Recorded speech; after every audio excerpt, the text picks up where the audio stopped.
Anak, bakit hindi ka muna matulog? Mamaya pa tayo makakarating sa laot. Sinabi ko naman sa'yo na huwag ka na kasing sumama sa amin sa pangingisda eh. Tay, bakit po ba kailangan niyo pang magsama ng maraming kalalakihan? Saka, ang laki po ng bangka natin, oh. Nagtataka lang po ako eh. Pwede naman pong tayo lang ang mangisda eh. Hindi naman po natin kailangan na magsama ng marami. Para naman pong sasabak tayo sa gera nito eh. Aba, hindi pwede yun anak. Hindi ko kakayanin manghuli ng mga isda kung dalawa lamang tayo, Koko. Kailangan natin ng 6 na tao sa pangingisda. Pero tay, bakit kailangan pa po natin gumamit ng dinamita? Paano po kung mahuli po tayo ng mga Coast Guard? Di huli po tayo. Makukulong tayo nun. Isa pa, hindi ko po maintindihan kung para saan po ang mga binibili niyong maraming uling. Samantalang nagpapatakbo sa balangay natin ay layag at sagwan lang. Hindi ko po kasi naiintindihan eh. Ano ka ba naman, Koko? Huwag mo nang pinakikialaman ang diskarte ko. Kaya nga tayo lumalayo sa isla para hindi nila marinig ang ingay ng mga dinamita. Anong gusto mo? Pabayaan ko na lang na mamatay kayo sa gutom, ganun ba? Sa ito lang ang alam kong kaya kong ibuhay sa inyong mag-ina eh. Bakit po kasi ayaw niyo pa akong payagang magtrabaho sa Maynila eh? Sus! Pinaligoy-ligoy mo pa ang usapan. Doon din naman pala papatak ang pag-uusap natin. Akala ko ba nagkakaintindihan na tayo, Koko? Hindi ba't sinabi kong ipagpapatuloy mo ang pag-aaral mo? Nang hindi ka matulad sa akin, na pangingisda lang ang ibinubuhay sa pamilya. Tay, ayoko lang naman po kasi na tayo po ang maging dahilan ng pagkasira ng karagatan. Hindi po kasi maganda ang pakiramdam ko sa dagat. Para po bang mayroong panganib na naghihintay sa atin? Tumigil ka na nga. Mamalasin tayo niyan eh. Napaka-negative mo. Sige na, sige na. Ang mabuti pa ay matulog ka na. Gigisingin na lang kita mamaya kapag nasa laot na tayo. Saka pwede ba? Tanggalin mo na yung nervyos mo sa dibdib ba? Pati ako nahahawa sa iyo eh. Kailangan ko pang ihanda ang balangay. Ang balangay ay isang sinaunang bangka ng Pilipinas. Nakilala bilang isa sa mga pinakamatandang uri ng sasakyang pandagat sa ating bansa. Gawa ito sa kahoy, karaniwang mula sa malaking punong kahoy, gaya ng lawaan o ipil. Pinagdudugtong gamit ang dowels. Ang dowels ay mga maliliit na patpat o silindrong kahoy, plastik o metal na ginagamit bilang pagdugtong o pampalakas sa paggawa ng muebles, kahoy na struktura o iba pang mga bagay. Kasama ang suporta ng tali, hindi ginagamitan ng pako, kaya mas matibay sa tubig alat. Mahaba at malapad, maaaring umabot ng 15 hanggang 25 metro ang haba at makakasakay ang 40 tao o higit pa. Minana pa yun ng kanyang ama sa lolo nito noong 1970. Pinaandar ito sa pamamagitan ng sagwan at layag. Gawa sa hinabing tela o dahong karaniwang abaka o buri. Kapag hinipa ng hangin, ito ang nagtutulak sa balangay upang gumalaw ng mas mabilis at mas malayo nang hindi masyadong gumagamit ng sagwan. Depende yun sa direksyon ng hangin o lakas ng agos. Sa ngayon ay bihira na ang mga ganitong mga sasakyang pandagat. Kaya naman, sa kanilang baryo, ang kanyang amang si Mang Ramon na lang ang may ganong sasakyan. Nagamit na rin noon ng mga ninuno nito ang balangay sa paglalakbay, kalakalan at pakikipagdigma sa kapwa-pulo. Pero sa ngayon ay ginagamit na lamang nila ito sa pangingisda. Kaya lang, ang gawain ng kanyang ama ay iligal. Nanghuhuli ito ng isda sa pamamagitan ng pampasabog o dinamita. Kaya hindi maiwasan ni Coco ang hindi mag-alala sa tuwing nangingisda ang kanyang ama. Kaya sumama siya rito dahil palagi siyang nag-aalala. Umalik sa kasalukuyan ang nag-iisip na diwa ni Coco nang marinig nila ang mga sigaw ng mga lalaking kasama nila sa balangay. Tay, nagkakagulo po mga kasama natin! Aba, bakit kaya? Diyan ka lang anak ah. Hindi na hinintay pa ni Mang Ramon na sumagot ang kanyang anak na si Coco. Nagmamadali na itong sumilip sa tubig. Kaya naman, naisip ni Coco na tignan ng paligid, pati na rin ang laot. Nagtataka siya kung bakit kakaiba ang galaw ng tubig. Ganon din ang paghampas ng malalaking alon sa kanilang balangay. Lumamig bigla ang simoy ng hangin. Sumisipol na parabang isang banta na merong panganib na parating. Sa tulong ng maliwanag na sikat ng buwan, ay malinaw niyang naaaninaw ang nangyayari sa paligid. Mas lalong lumakas ang sigawan ng mga tao. Kulang na lang ay itaob ang kanilang sasakyang pandagat. Dahil sa hindi maintindiang sungit ng panahon, pinagmasdan ni Coco ang kanyang ama. Abala ito sa paghila ng malalaking lubid na ibinababa nila sa tubig. Yun ang pinakaangkla ng balangay upang mapigilan ang paggalaw ng sasakyan. Itiniklop ang mga layag at nag-aalalang napatanaw sa laot. Maya-maya pa ay bigla silang nakarinig ng kakaibang huni sa tubig. Tila natigilan ang 11 mga kalalakihan sa ibabaw ng balangay. Bigla rin ang pagtigil ng paghampas ng alon at nawala rin ang lakas ng hangin. Ngunit ang kakaibang huni ay nanatili. Dala ng pag-aalala ay lumapit si Coco kay Mang Ramon. Tay, ano po nangyayari? Hindi ko alam anak kung bakit biglang nagkaganyan ng panahon. Wala namang bagyo. Hindi rin ako sigurado kung bakit biglang nagbago ang ihip ng hangin. Lumakas ang alon at halos ilubog ang ating sasakyan ng malalaking ipo-ipong tubig. Sa tingin ko anak, nasa ibang direksyon tayo ng laot. Ngayon lang po nagkaganito ang dagat, Taya. Oo anak, tama ka. Ang alam ko, isa yung masamang pangitain o babala ng dagat para sa atin. Kung ganun po, Tay, kailangan na po natin bumalik sa bahay. Huwag na po tayong tumuloy, Tay. Kanina ko pa po talaga nararamdaman na parang kakaiba po ang paligid eh. Umalis na po tayo rito. Umuwi na po tayo. Hindi na natapos pa ni Coco ang kanyang mga sasabihin nang biglang sabay-sabay na namatay ang kanilang mga gasera. Nasira ang mga taklob nito at napuno ng pag-angil ang paligid. Isang kakaibang tinig ang kanilang narinig. Para bang nakakonekta sa kanilang puso. Ramdam na ramdam niya ang paggalaw ng kanilang balangay. Biglang sumigaw si Mang Ramon. Tila kampana yun sa kanyang pandinig dahil bakas ang takot sa boses ng kanyang ama. Mga kasama, ibaba mga sibat! Ihanda ang batong apoy! Bilisan nyo! Nariyan na sila! Tay, sino sila?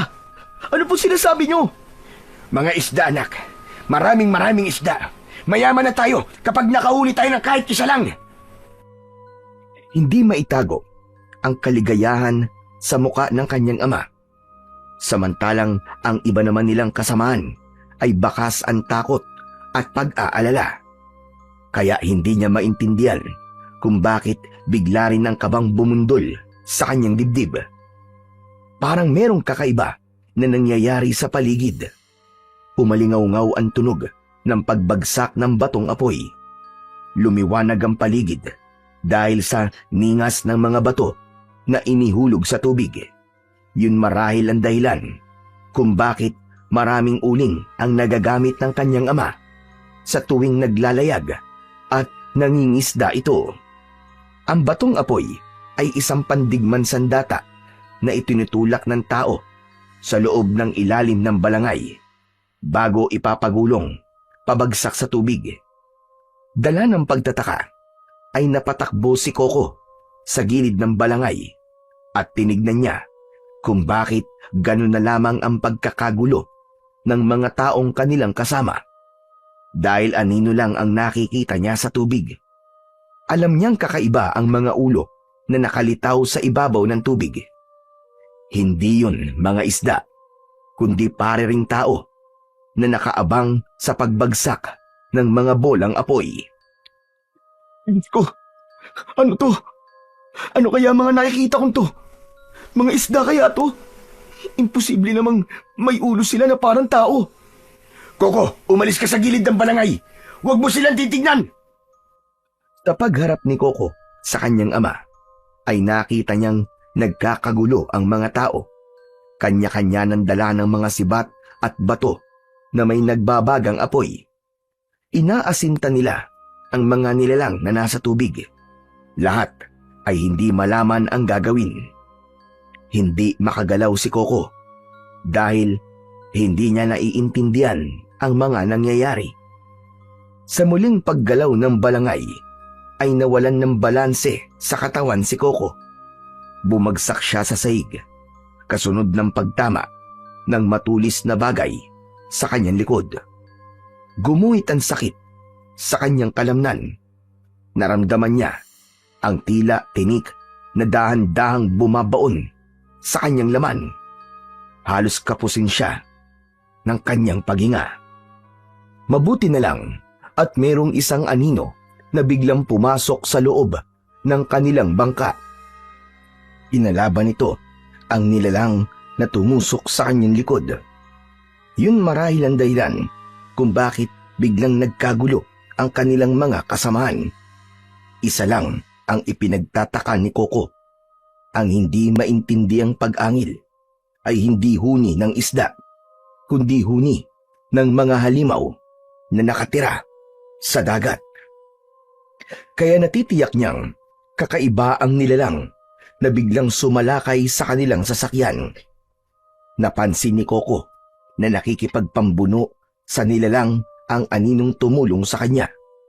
Dahil madilim, hindi niya matiyak kung anong klaseng nilalang ang nagligtas sa kanya. Nanlalabo na rin ang kanyang mga mata. Biglang naparelisa ang kanyang buong katawan. Tila ba may lason na pumasok sa kanyang sugat. Habang si Mang Ramon naman ay abala sa pakikipaglaban sa aninong nakikita niya sa ibabaw ng balangay, hugis tao, at sa pagdako ng kanyang paningin sa kalahating katawan ng nilalang ay bigla naman siyang nawalan ng malay. Hindi na niya alam ang mga sumunod na pangyayari. Kinabukasan ay nagising ang natutulog na diwa ni Coco sa malakas na boses ng mag-asawa. Nagtatalo ang mga ito sa labas ng kanyang silid. Galit na galit ang kanyang inang si Aling Sinaida sa nangyari sa anak. Tigilan mo na nga ako, Sinaida. Abay, nangyari na eh. Wala na tayong magagawa ron. Ang mahalaga, walang nangyaring masama sa anak natin.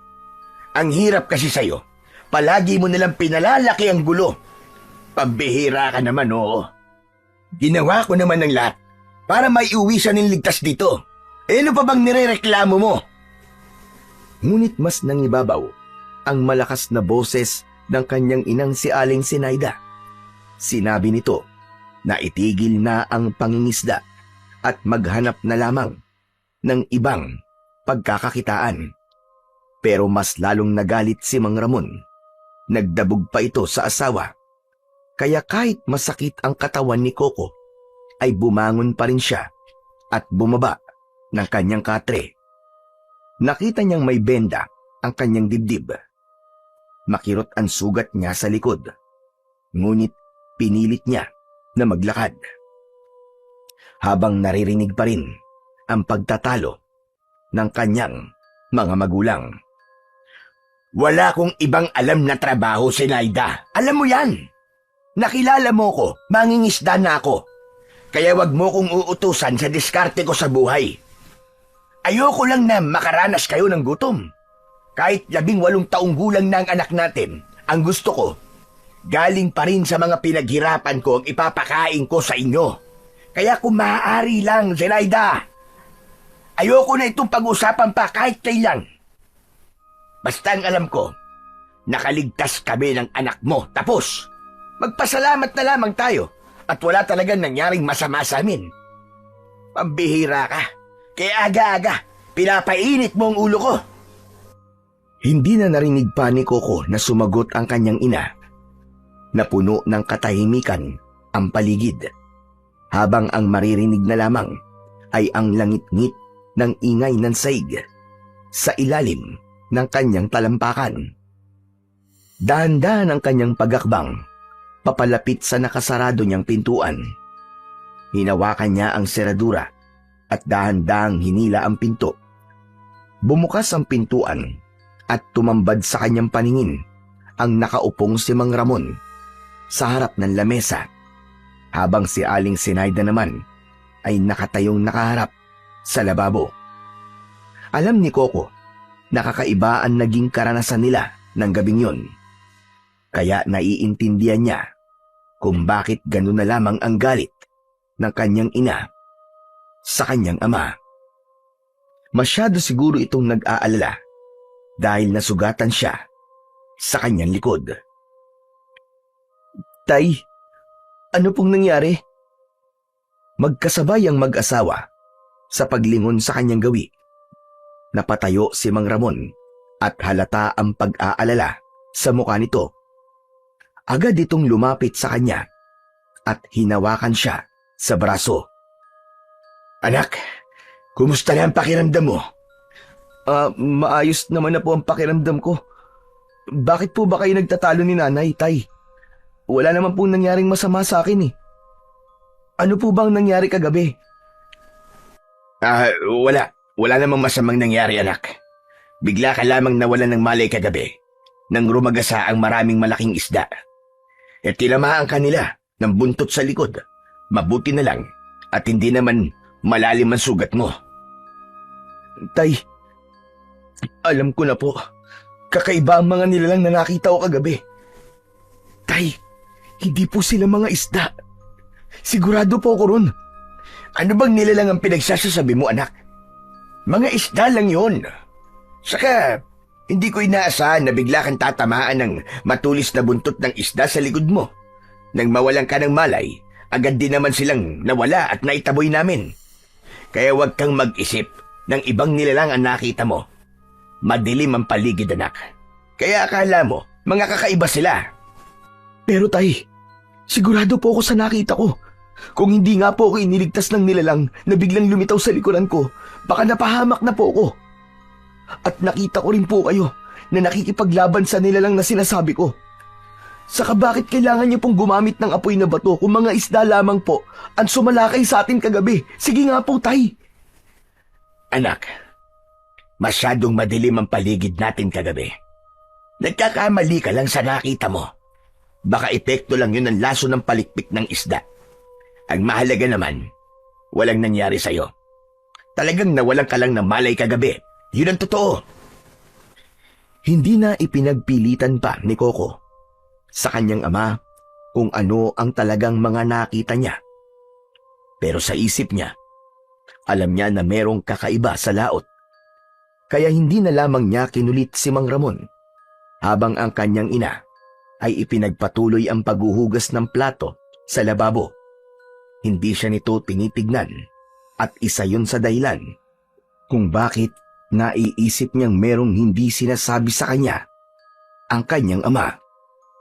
Yun ang kanyang palatandaan kapag may itinatago ang mga ito sa kanya. Lalo na si Aling Zenaida na hindi kayang magsinungaling sa kanya. Tay, gano'n na po ba kayo katagal na nangingisda? Aba, bakit naman pati yan naitanong mo pa, Coco? Gusto ko lang po talagang malaman kung bakit ang paraan ng panghuhuli niyo ng isda ay ganun. Nag-aalala lamang po ako na baka nagagalit na po sa atin ang karagatan, kaya umaahon na sila sa dagat. Sus! Ayan ka na naman sa mga paganyan-ganyan mo eh. Hindi ba't sinabi ko naman sa'yo na huwag kang mag-iisip ng mga ganyan, anak? Kaya kung ano-ano na lamang ang nangyayari sa atin eh. Pasensya na po kayo, Tay. Hindi lang po talaga mawala sa isip ko ang mga nangyari sa atin kagabi. Kahit ano pa pong sabihin nyo, hindi ko po talaga magawang paniwalaan kung totoo ba yung sinasabi nyo. Kalimutan mo na ngayon. Ang mahalaga nakaligtas ka. Sige na, sige na. Magpahinga ka na muna. Saka na labang tayo mag-usap. Kailangan ko pang pumunta kay Kapitan para magbigay ng konting pampalubag loob para malakas ang kapit sa barangay. At isa pa, huwag ka na munang pupunta ng dagat ha, para mamingwit ng isda. Sumulyap si Mang Ramon sa gawi ng kanyang asawa nang mahalata nito na masama pa rin ang loob ni Aling Zenaida ay hindi na nito nilapitan ang kanyang ina. Zenaida, bahala ka na rito ha. Baka gabi na akong makauwi. Sasama pa ako kay Kapitan para magronda sa kagubatan. Ikaw naman, Coco, huwag ka na munang umalis, lalo na kapag gabi. Delikado ngayon, lalo pat balitang-balita sa buong barangay ang tungkol sa pagkawala ng mga mangingisda. Baka mamaya niyan bumunta ka pa ng laot ng mag-isa. Kakaiba mga isda ngayon, masyadong agresibo. Hinintay ni Coco na makaalis ang kanyang ama na si Mang Ramon bago niya kinausap ang kanyang ina. Nay, aalis po ako mamayang gabi. Huwag na lamang po ninyong sabihin kay tatay ha. Bala ko po sanang manghuli ng isda ngayon. Gusto ko rin pong malaman kung anong klase bang isda ang sumalakay sa amin kagabi. Hindi ko lang po talaga kayang umalis nang hindi nakakapagpaalam sa inyo, Nay. Napabilis ang pagharap sa kanya ni Aling Zenaida dahil sa kanyang mga sinabi. Bumakas sa mukha nito ang pag-aalala. Hinawakan nito ang kanyang mga kamay at nakiusap na wag na siyang pumunta sa dagat. Hindi raw nito kaya kung merong mangyayaring masama sa kanya. Lalo pa at yun ang mahigpit na bilin ng kanyang ama. Nay, dati ko naman po itong ginagawa kapag wala si tatay. Bakit ngayon po bigla kayong nagkakaganyan? Nay, may alam po ba kayo sa mga nangyari sa amin kagabi? Ang totoo po, hindi ako naniniwalang mga isdang umatake sa amin kagabi. Sigurado ako na merong inililihim sa akin si tatay. Lumikot ang mga mata ni Aling Zenaida at binitiwan ito ang kanyang mga kamay. Nakiusap ito na kung maaari ay wag na siyang tumuloy sa laot para mangisda. Hindi raw nito alam ang totoong nangyari sa kanila sa laot. Basta't ang alam daw ng kanyang ina ay umiiwas daw muna siya sa dagat. Pasensya na po pero hindi po ako mananahimik lang sa isang tabi, Nay. Sige po, magpapahinga na lamang po muna ako sa kwarto ko. Bakas ang pag-aalala sa mukha ni Aling Zenaida. Gusto pa sana nitong magsalita pero tumalikod na si Coco. Ngunit sa isip niya ay hindi siya maaaring manahimik hanggat hindi niya nalalaman kung ano ang mga nilalang na nakita niya kagabi. Kaya naman, sinamantala ni Coco ang pagkakataon para makapunta sa laot. Sa bintana siya dumaan para isipin ng kanyang ina na nagpapahinga lamang siya sa kanyang silid. Kailangan kong umalis habang wala si tatay para makabalik kagad ako sa bahay. Teka, magdadala na lang ako ng kawil para kung sakaling mahuli ako ni tatay ay meron akong maidadailan kung bakit ako nagpunta sa dagat. Tama! Yun na lang ang gagawin ko. Maingat na bumaba ng bintana si Coco. Magaan din ang paghakbang niya papalayo sa kanilang bahay. Habang tinataak ang daan papunta sa dalampasigan, ay panay pa rin ang linga niya sa paligid. Kailangan niya munang dumaan sa maliit na kubo para kunin ang sagwan at ang kawil. Pagtapat niya sa pinto, ay sumulyap muna siya sa kanilang bahay bago tuluyang pumasok sa loob ng kubo. Sumalubong sa kanyang pang-amoy ang malansang singaw ng kubo. Ganon din ang malaking drum na merong butas-butas na bilog ang takip. Kulay asul yun na ngayon lamang niya nakita. Ngunit hindi niya yun pinansin. Ipinagpatuloy niya ang pagkuha sa kanyang mga gamit. Nang maihanda na niya ang mga gagamitin sa pangingisda, ay maingat niyang isinara ang pinto. Saka malalaki ang hakbang ng paa na pinuntahan niya ang pangpang ng dagat, kung saan ay naghihintay naman sa kanya ang maliit na bangkang demotor. Mabilis ang kanyang pagsakay sa bangka, sabay hila sa makina ng sasakyan. Umalingaw-ngaw ang tunog ng makina. Sa kanya mabilis na pinaandar. Bumundol ang kaba sa kanyang dibdib dahil ngayon lamang siya tumakas sa kanyang ina. Ngunit mas nanaig ang kagustuhan niyang malaman kung ano ang nakita niya ng gabing yun. Pagkalipas ng 1 oras na paglalayag, ay alam niyang nasa gitna na siya ng dagat. Kaya naman, sinubukan niyang ibaba ang kawil para manghuli ng isda habang naghihintay na makakita ng kahina-hinalang kilos sa karagatan. Nilagyan niya ng pain ang kanyang kawil, saka inihanda ang pamimingwit ng isda. Pagkalipas ng ilang minuto, biglang naramdaman ni Coco ang paggalaw ng kanyang kawil. Tila merong humila na isda sa kanyang hawak na kawayan. Ang kawil na gamit ni Coco ay gawa sa nylon o PC. Nakatali yun sa bilog na kawayan na kasinlaki lamang ng daliri ng kamay. Kaya naman, mabilis niyang itinaas ang kanyang kawayan. Pag-angat niya, ay nagulat siya sa kakaibang isda na pumatak sa kanyang bangka. Pakawag-kawag ang matingkad na kulay asul na isda, hanggang sa biglang huminto ito sa paggalaw. Diyos ko! Anong klaseng isda to? Ngayon lang ako nakakita ng ganitong klaseng isda. Teka, hindi naman to tambakol. Hindi rin naman lapo-lapo. At lalong hindi rin naman bangus. Anong uring isda to? Nanlalaki ang kanyang mga mata na nakatingin sa makintab na kulay asul na isda na pumasok sa kanyang bangka. Dahan-dahan niyang hinawakan ng isda at hindi na yon gumagalaw. Habang ang kawil ay nasa bibig pa rin ito. Saktong natanggal ang kawil sa bibig ng isda. Biglang lumakas ang ihip ng hangin. Lumakas din ang alon ng dagat na halos itaob na ang kanyang sinasakyang bangka. Ganon din ang naramdaman niya kagabi nang sinalakay sila ng mga nilalang.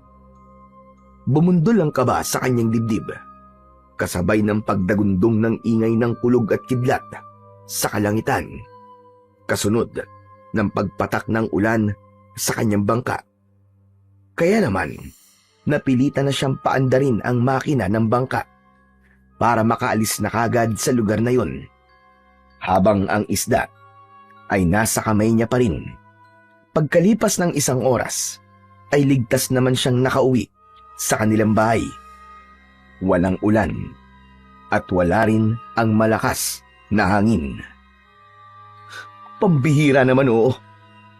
Akala ko pa naman makikita ko na ang mga nilalang na sumalakay sa amin kagabi. Parang pinauwi lang ako ng ulan kanina. Ay nako, siguro dahil na rin dito sa nahuli ko. Parang kakaibang isda eh. Teka, kailangan malinisan ko to. Mukhang masarap naman ang lasa ng kakaibang isda na to eh. Sayang, at namatay lang. Hindi mo na umuwi sa kanilang bahay si Coco. Diretso siya sa maliit na bahay na ginawa nilang tambakan ng mga gamit nila sa pangingisda. Balak niyang linisin muna ang isda bago umuwi. Pagpasok niya sa maliit na kubo, ay agad niyang nilapitan ang maliit na lababo. Dati nilang bahay ang kubo na yon, bago sila lumipat sa malaking bahay. Habang inihahanda niya ang isda, ay meron siyang kakaibang nararamdaman sa loob ng kubo. Pakiramdam ni Coco ay merong nakatingin sa kanya. Kaya naman, panay ang linga niya sa kanyang paligid. Ngunit wala naman siyang napapansin na ibang taong naroroon, maliban sa nag-iisang drum na nakatayo sa gitna. Baka guni-guni ko lang yun. Ang mabuti pa, simulan ko na lang ang paglilinis ng isda. Kesa naman, masayang to at itapon lang. Muling sinilyapan ni Coco ang hawak niyang isda at sinimulang hiwain ang tiyan nito. Sa kanya inilabas ang mga bituka ng kulay asul na isda. Ngunit bigla siyang nagulat dahil ang matingkad na kulay asul na isda ay naging kulay itim. Nawalan ng buhay ang kulay nito. Hindi siya makagalaw at hindi niya maipagpatuloy ang kanyang ginagawa. Gumapang ang takot sa kanyang katawan at bigla siyang nag-alala sa itsura ng kakaibang isda na nahuli niya. Naknang, ano to? Paano nangyari yun? Diyos ko, paano nagkaganito? Nawala ng kulay ang isda. Ano ba talagang klaseng isda to? Huwag ko na lang kayang kainin to. Baka mamaya may lason pato't mamatay ako. Akma na sanang itatapon ni Coco ang isda nang maramdaman niya sa kanyang mga kamay ang matigas na bagay sa loob ng bituka ng isda. Dali-dali niyang binuklat ang bituka at nalantad sa kanyang paningin ang kakaibang kulay berdeng bato. Sa isip niya ay isang uri yun ng diamante na kung tawagin ay emerald. Matagal niya ng pangarap na makakita ng ganong klaseng bato dahil maaari na silang makaalis sa lugar na yon at matitigil na ang kanyang ama sa iligal nitong pangingisda. Pero hindi rin niya lubos maisip kung paanong nagkaroon ng emerald sa bituka ng kulay asul na isda. Dala ng matinding pagkasabik ni Coco na malaman kung totoong emerald yon ay pinagmasdan niyang mabuti ang bato sa ere. Sinipat niya to sa liwanag at kumislap sa kamay niya. Ano kaya kung gawin ko na lang tong kwintas? Pero hindi pwede. Kailangan namin ng pera ngayon para makaalis na kami sa lugar na to. Diyos ko, kapag nagkataon, mayaman na kami. Jackpot! Habang abala si Coco sa pagsipat ng bato sa ere, ay bigla siyang nakaramdam ng sakit, pagkapaso at malakas na kuryenteng gumapang sa kanyang katawan. Nabitiwan niya ang bato at bumagsak yun sa lupa.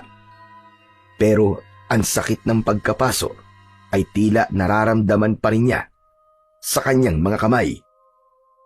Biglang nanginig ang kanyang tuhod. Nagtataka siya sa kanyang naramdaman. Tila ba merong bumalot na malakas na bultahe ng kuryente sa kanyang katawan. Sinundan niya ng tingin ng bato at naghanap siya ng basahan na magagamit niyang pansapin para damputin ang bato. Dala ng takot ay maingat niyang kinuha ang bato. Gamit ang nakuwang basahan ay inilagay niya yon sa kanyang bulsa. Umaasa pa rin siya na ang batong nakuha niya ay isang emerald. Ang emerald ay isang uri ng mamahaling bato na kulay berde. Kadalasang ginagamit ito sa paggawa ng alas gaya ng singsing, kwintas o hikaw. Ang mga mataas ang kalidad na emerald ay may malalim at matingkad na berde na kulay at kadalasang galing sa Colombia, Zambia at Brazil. At kapag nagkataon ay siya ang kauna-unahang magkakaroon ng emerald sa kanilang baryo at nakuha pa niya sa bituka ng kulay asul na isda. Napaatras si Coco at nabanggaan niya ang kulay asul na drum. Bumagsak ang bagay na yon sa lupa. Akala niya tubig ang laman nun, ngunit nang marinig niya ang boses ng isang lalaki ay natigilan siya at saglit na nakalimutan ang tungkol sa bato na nakuha niya. Sino yan? Lumabas ka! Lumabas ka sa drum na yan! Hindi nagsalita ang lalaki sa loob ng drum. Para bang pinapakiramdaman ito kung ano ang gagawin niya rito. Itinutok ni Coco ang kutsilyo sa lalaking nasa loob pa rin ng drum, habang ang takip nito ay natanggal na. Lumabas ka dyan! Kung ayaw mong butasin ko ng kutsilyo ang tagiliran mo! Dahan-dahang lumabas ang lalaki, pagapang mula sa natumba na drum. Tumayo ito at bakas ang pag-aalala sa muka. Nakita ni Coco na mas matangkad ito sa kanya ng 2 pulgada. Meron itong matikas na pangangatawan. Kakaiba ang mga mata ng lalaki.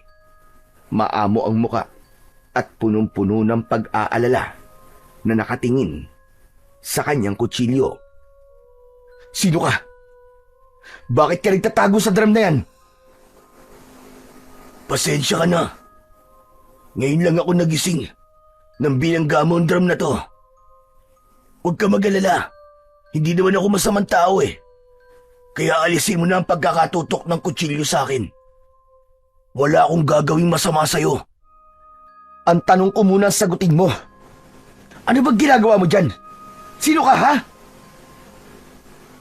Ang pangalan ko ay Dingdong. Pasensya ka na kung nagulat kita. Hindi ko rin alam kung paano ako nakarating dito. Basta ang natatandaan ko, nasa balangay ako kagabi. Ha? Kung ganun isa ka sa mga tauhan ni tatay, diyan ka lang nakatulog. Pambihira. Mabuti na lang sinabi mo kagad. Iisipin ko sana na magdanakaw ka eh. Ha? Hindi ako magdanakaw. Maniwala ka. Wala akong gagawing masama. Pero teka, bakit wala ka man lang suot na pang-itaas na damit? Kagabi pa ako walang damit. Kagabi pa, nang sumalakay ang mga nilalang sa balangay. Mabuti naman pala at may makakausap ako tungkol sa nangyari sa ating kagabi. Halika, samahan mo ako. Kailangan natin bumalik sa dagat. Naku, bakit naman tayo babalik ng dagat? Masyadong mapanganib. May gusto lang akong malaman. Manguhuli ulit ako ng isda. O sige, sasamahan kita. Pero baka meron kang damit dyan. Nakakasya sa akin. Meron naman. Kaya lang luma na at nakatambak sa kubong to. Saglit lang, ikukuha kita. Mabilis na nilapitan ni Coco ang lumang baul sa gilid ng kubo. Napapatungan yon ng isang sakong lambat, kaya kinailangan pa niyang buhatin ang bagay na yon para makakuha ng damit sa loob ng baul. Pagkatapos niyang makahanap ng maisusuot na damit ni Dingdong, ay narinig niyang nagsalita ito. Ano nga palang pangalan mo? Ako si Coco, anak ako ni Mang Ramon. Ganun ba? Alam mo, bakit ngayon lang kita nakita sa baryo natin? Palagi mo naman ako nakakasama. Hindi mo lang ako napapansin dahil abala ka sa ibang mga gawain. Saka hindi mo ba ako natatandaan? Ako ang nagligtas sa'yo kagabi. Nawalan ka ng malay, hindi ba? Oo, nawalan nga ako ng malay. Pero hindi ko naman natatandaan na iniligtas mo ako kagabi. Paano mo matatandaan? Nawalan ka nga ng malay. Oo nga pala, no. O sige na, isuot mo na itong mga damit na to. Baka may makakita pa sa'yo at pagtawanan ka pa. Tamang-tama ang pagkikita natin na to. At meron na akong makakasamang pumunta sa laot. Manguhuli ako ng mga isda. Tuluyang nakalimutan ni Coco ang tungkol sa mga nilalang na nangyari kagabi. Mas inintindi niya ang kulay asul na isda na natuklasan niyang may emerald sa bituka. Kapag nakahuli siya ng maraming isda na ganun ng kulay, natitiyak niyang sisikat siya at yayaman ang buo niyang pamilya. Kaya pagkatapos na makapagbihis ni Dingdong, ay kagad niya itong hinila papunta sa tabing dagat kung saan ay iniwan niya kanina ang kanyang bangka. Payapa na ang dagat at hindi na rin malalaki ang alon. Kaya nang makalapit silang dalawa sa kinaroroonan ng bangka, ay mabilis din na hinila ni Coco ang tali ng makina ng bangka. Sabay paandar, papunta sa laot. Gusto na ni Coco na paliparin ang bangka pabalik sa gitna ng dagat, kung saan ay doon niya unang nahuli ang kulay asul na isda. Naniniwala siyang ang mga isda ay umiikot lamang sa lugar kung saan marami silang nahuhuling pagkain. Habang umaandar ang bangka, ay saka lang din nagkaroon ng pagkakataon na makapag-usap ang dalawa. Ano ba kasing gagawin natin sa laot, Coco? Delikado ang dagat ngayon. Matagal ng delikado ang dagat, Dingdong. Kagaya na lamang na nangyari sa ating kagabi. Hindi ako naniniwalang mga isda ang umatake sa ating kagabi. Pero sa ngayon, iba ang hanap ko. Meron akong gustong makita. Hindi na nagsalita pa si Dingdong. Inabala nito ang paningin sa pagtanaw sa tubig na kinaroroonan nila. Habang si Coco naman ay sabik nang makarating sa lugar na pinanggalingan niya kanina. Pagkalipas ng 1 oras, ay itinigil ni Coco ang bangkan di motor sa gitna ng laot habang gumagalaw ang kanilang bangka dahil sa alon na humahampas sa kanilang sasakyan. Nandito na tayo, Dingdong. Kailangan nating humuli ng kulay asul na isda. Pagkatapos nito, sasamahan kita sa bahay niyo para naman makilala ko mga magulang mo. Bihira ako magkaroon ng kaibigan eh. Magaan ang loob ko sa'yo, kaya alam kong mabuti kang tao. Pero wala namang kulay asul na isda sa dagat na to ah. Wala nang pero-pero, Dingdong. Merong kulay asul na isda sa dagat na to. Sa kasimula ngayon, magkaibigan na tayo ha. Ang mauhuli nating kulay asul na isda ay paghahatian natin. O ano, ayos ba yun sa'yo? Teka, ano bang sinasabi mong kulay asul na isda? Basta malalaman mo kapag nakahuli tayo. Mas marami, mas maganda. Tumayo si Dingdong at lumapit kay Coco. Kinuha nito ang natitirang kawil at ginaya ang ginawa ni Coco. Saka tahimik na naupo sa kanyang tabi. Habang ang paningin ay nakatingin sa tubig. Ngunit lumipas na ang 5 minuto ay walang isda na sumibad sa kanilang mga kawil. Ang sibad ay tawag sa pagkakahuli sa isda. Kapag ang kawil ay nasa bibig ng isda, ang tawag na roon ay sibad o huli. Kaya naman, inabala muna nila ang kanilang mga sarili sa pagkikwentuhan tungkol sa kanilang pamilya. Si Dingdong ang nakakaawa ang kwento ng buhay dahil nawalan ito ng mga magulang at mag-isa na lamang binubuhay ang sarili. Hindi na nito ikinuwento ang tungkol sa nangyari sa mga magulang dahil bigla na lang lumakas ang ihip ng hangin. Ang mga alon ay bigla na namang lumaki. Ganon din ang kanilang paligid na biglang dumilim. Imbis na matakot si Coco, ay parang natuwa pa siya dahil iniisip niyang senyalis yun na makakahuli ulit sila ng kulay asul na isda. Ngunit hindi yun ang nangyari. Pakiramdam niya ay merong nilalang na nasa ilalim ng kanilang bangka. Tumagilid yun. Kaya naman ay bumagsak si Coco sa gilid ng bangka. Napahampas ang kanyang tadyang, pati na ang kanyang puwet. Napaigik siya sa labis na sakit. Nabitiwan niya ang kawil at nahaplos niya ang bahagi ng kanyang katawan na nasaktan. Naramdaman niya ang pagguhit ng matinding kirot sa bahagi ng kanyang katawan. Agad na lumapit sa kanya si Dingdong para alalayan siyang tumayo. Ayos ka lang ba, Coco? Nahulog na sa tubig ang kawil. Ang mabuti pa kaya ay umalis na tayo rito. Baka abutan pa tayo dito ng pagtaas ng mga alon eh. Delikado tayo rito. Pero hindi naman sana tayo magkakaganito kung walang bumangga sa bangka natin. Naniniwala talaga ako na mga halimaw sa dagat ang mga sumalakay sa atin kagabi. Bakit ba gusto mo pang malaman kung anong klaseng nilalang ang sumalakay sa atin kagabi? Hindi ka ba nag-aalala para sa buhay mo? Tara na! Sa ibang araw na lamang tayo mangisda. Bigla kasi ako kinabahan sa lugar na to. Para bang may mga nakatingin sa atin. Isa pa, kailangan mo munang ipatingin sa albularyo ang nangyari sa tadyang mo. Saka lang naramdaman ni Coco ang matinding sakit na walang kapantay. Kaya naman, si Dingdong na ang humila sa tali ng makina para muli itong buhayin. Nang umalingaw-ngaw ang ingay ng motor, ay tila nawala ang nilalang na bumangga sa kanilang bangka. Bakas ang pagkadismaya sa anyo ni Coco dahil wala silang huli na isda. Kapag nagkataon ay malalaman ng kanyang ama at ina na pumunta pa rin siya sa laot sa kabila ng pagtutol ng mga ito sa kanya. Panay ang buntong hininga ni Coco habang nakatingin sa likod ni Dingdong na siyang may hawak naman sa timon para sa kanilang direksyon pabalik sa Pangpang. Ang timon ay isang bahagi ng sasakyang pandagat na ginagamit upang makontrol ang direksyon ng bangka. Isa itong uri ng manibela.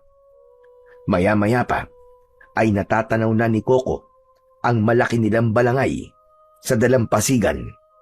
Merong iilang kalalakian na nag-aayos sa mga nasirang parte ng sasakyan. Pagkalipas ng ilang sandali, ay narating na nila ang dalampasigan. Agad siyang inilalayang makababa ni Dingdong habang hindi naman sila napapansin ng mga kalalakihang nag-aayos sa balangay. Walang makapagsusumbong sa kanya sa kanyang ama na si Mang Ramon. Coco, may alam ka bang albularyong makakagamot sa balimong tadyang? Hindi naman to nabali eh. Nabugbog lang siguro to. Grabe namang kamalasan na nangyari sa akin. Kung alam ko lang na magkakaganito ako, hindi na ako bumalik sa laot. Aray, ang sakit. Ikaw naman kasi tong gustong bumalik dun eh. Di ko nga alam kung bakit kailangan mo manghuli ng kulay asul na isda. Eh sa tagal ko nang nakatira sa lugar na to, eh wala pa naman ako nakikitang ganong klaseng isda. Oo na. Wala na akong wala. Nakakainis lang. Wala na nga nahuli. Nabalian pa yata ako ng tadyang, aray ko. Aray! Tara na. Ikaw na magturo ng direksyon ng daan papunta sa bahay ng albularyong gagamot sa'yo. Naalala ni Coco ang 60 taong gulang na albularyong si Lolo Toyo. Magaling ang matanda pagdating sa mga pilay. Konting haplos lang ng kamay nito ay agad na nawawala ang masakit sa katawan ng nagiging pasyente nito. Kaya alam niya na matutulungan siya ng matandang albularyo. Kaya lang naman Lolo Toyo ang tawag sa matanda ay dahil sa madalas nitong pagkikwento ng mga kababalagan na nangyayari nung sinaunang panahon at kabataan nito. Pati nga kwento ng ninuno nito ay alam pa ng matanda. Kaya sa panahon talaga nila ngayon ay iisipin ng iba na malaki na ang sira ng ulo ng matanda. Kaya nga may toyo. Pero sa kabila naman ng lahat, ay marami pa rin ang naniniwala sa kakayahan at abilidad ng matanda sa panggagamot. Habang tinatahak nila ang daan papunta sa bahay ni Lolo Toyo, ay abala rin ang isip ni Coco tungkol sa kulay asul na isda. Gusto niya nang makahanap ng maraming asul na isda. Hindi siya makukontento sa isa lang dahil balak niyang humuli ng mas marami. Para kapag marami na siyang pera, ay tutulungan niya ang kanyang mga kababaryo na maghanap na lang ng ibang pagkakakitaan para hindi na kailangang gumamit pa ng mga dinamita para manghuli ng isda at hindi masira ang likas na yaman ng dagat. Kaya naman, hindi niya namalayan na nakarating sila sa bahay ni Lolo Toyo. Kagaya ng inaasahan, maraming tao sa labas ng bahay nito. Nakapila ang mga ito para magpagamot sa matanda. Lahat ay napilayan sa iba't ibang klasing mga dahilan.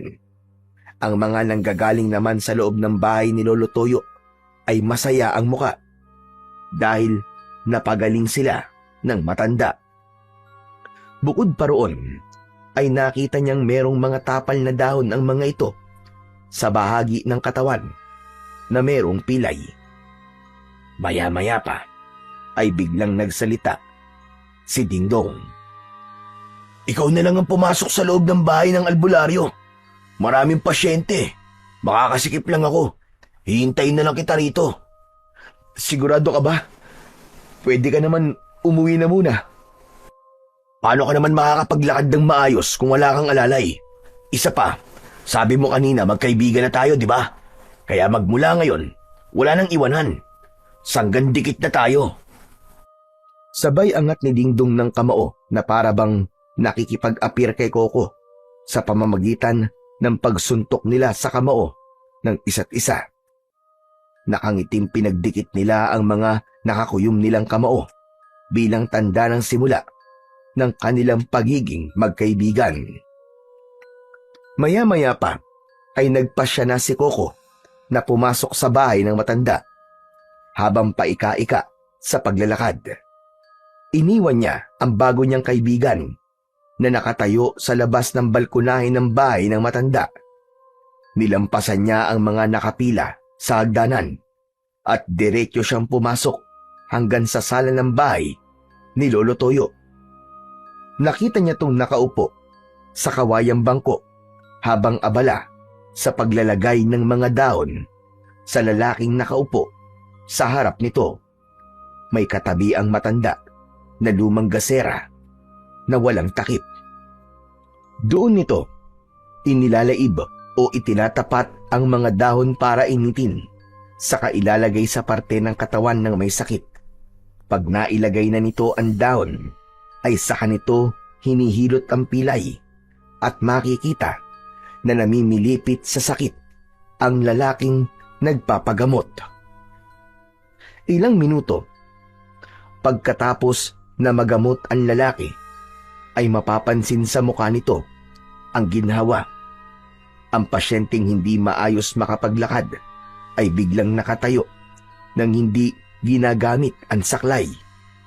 Patunay ang saklay nito na nasa tabi ng lalaki.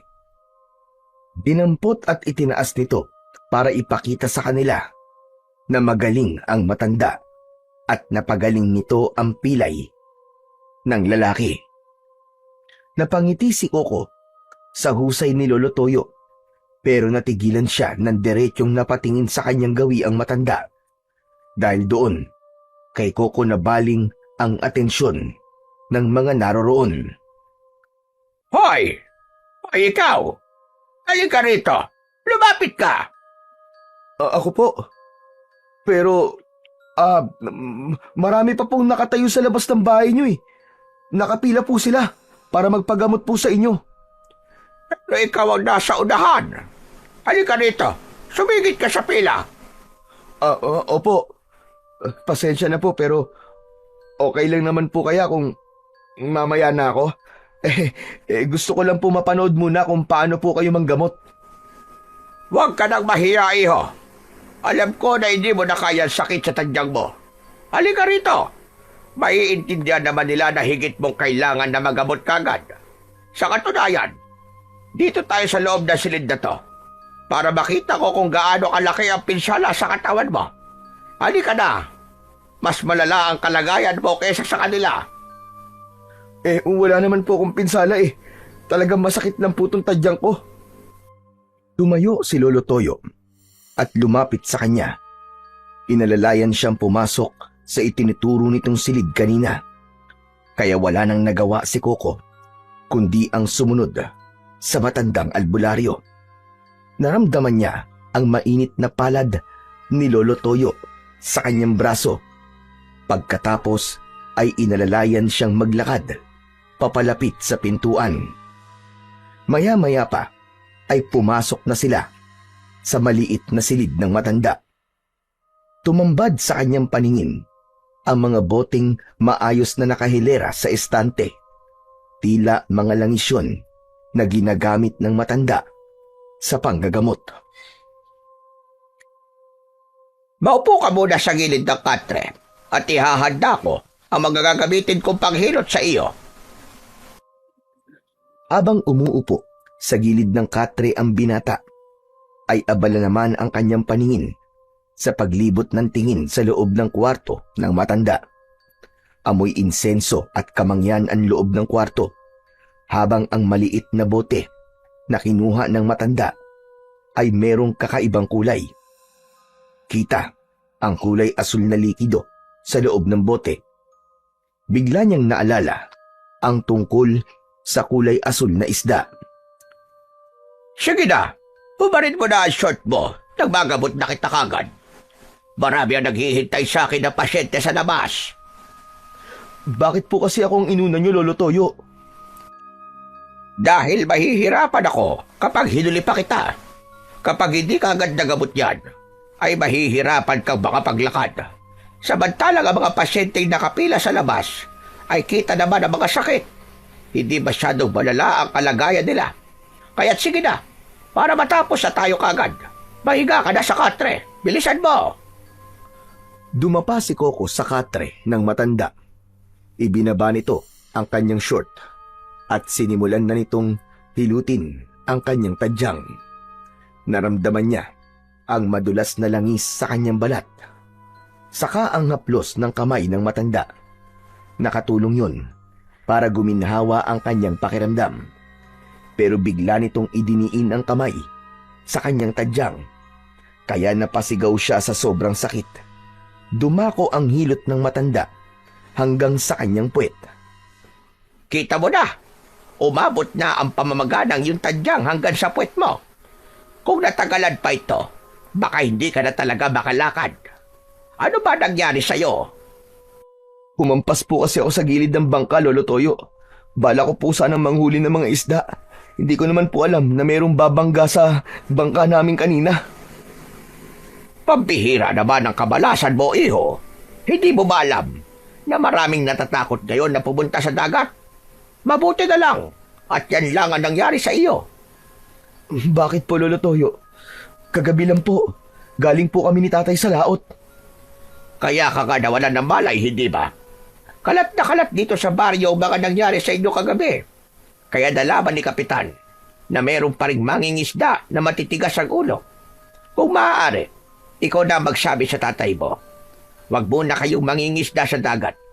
Nagagalit na siguro ang mga nilalang na nakatira sa ilalim ng karagatan dahil sa walang habas na paggamit ng dinamita ng mga mangingisda. Kung ganun po ba, posibleng ang mga nilalang na umatake sa amin sa balangay ay hindi isda, kundi mga nilalang na napipinsala ng dinamita? Hindi pa naman ako sigurado sa mga sinabi ko. Kaya lang, kanina lang kaalis lamang ng mga tauhan ni Ramon. Lahat sila ay nagtabo ng kakaibang sugat na hindi naman kagat ng isang isda.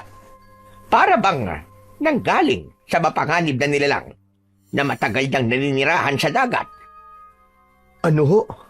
Nilalang na matagal nang nakatira sa dagat? Kung ganun, tama ako sa mga hinala ko. Ang mga aswang na magindara, sila ang mga nilalang na nakatira sa dagat. Akala mo ba sa lupa lang may aswang? Hindi. Sa dagat, merong mga nilalang nakatumbas ng aswang sa lupa.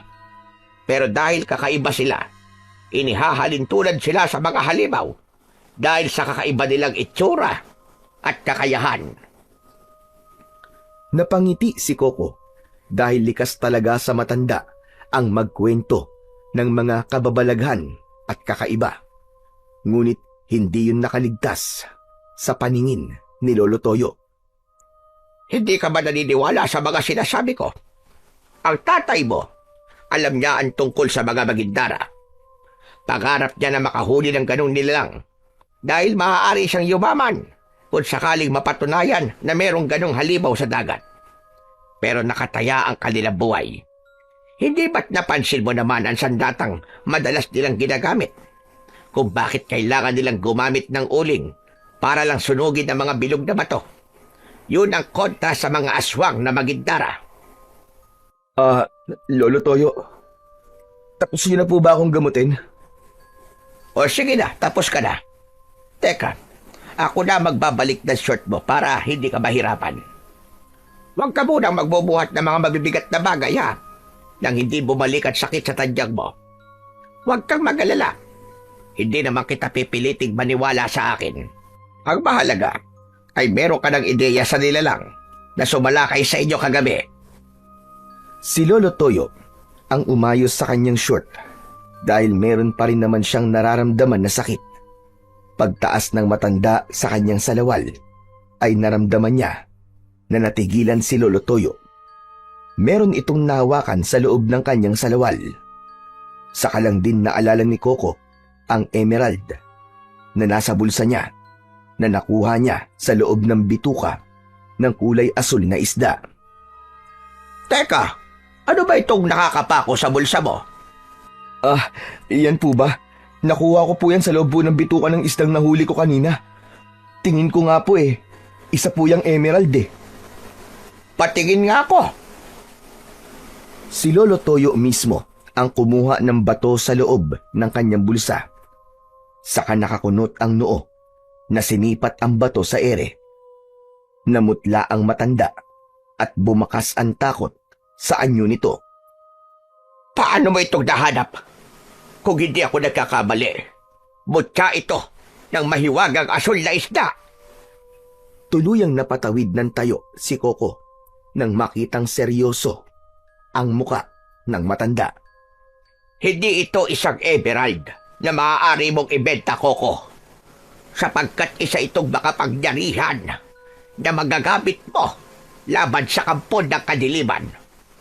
Isang mutya? Laban sa kampo ng kadiliman? Seryoso po ba talaga kayo sa sinasabi nyo? Oo naman. Hindi ginagawa biro ang tungkol sa mga may hiwagang bagay na to. Lalo na kapag tungkol sa mutya. Sige, hawakan mong mutya. Biglang naalala ni Coco ang sakit na nararamdaman niya nang mahawakan niya ang bato. Nakaramdam siya ng sakit na malakuryente ang epekto sa kanyang kamay.